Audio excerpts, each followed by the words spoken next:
అన్నప్పుడు సప్తహస్త 7 హస్తాలు కలిగిన వాడు, చతుర్ముఖ అంటే 2 శరసులు కలిగిన వాడు, ఇటువంటి విధముగా ఉండి 3 నాలుకలు కలిగిన ఉన్నవాడు అన్నమాట అగ్నిహోత్రుడు. అటువంటి విధంగా యొక్క అగ్నిహోత్రుడికి ఈ నైవేద్యపు స్వాహాలు అంటే ఆయన నోరు తెరుస్తారన్నమాట. నోరు తెరిచామంటే మీరు ద్రవ్యం వేస్తే ఆయన అది తీసుకొని భగవంతుడికి ఇస్తారు.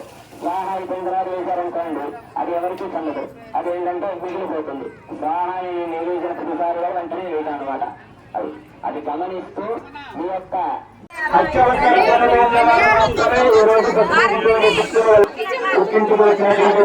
వచ్చినటువంటి ఆడబిడ్డలు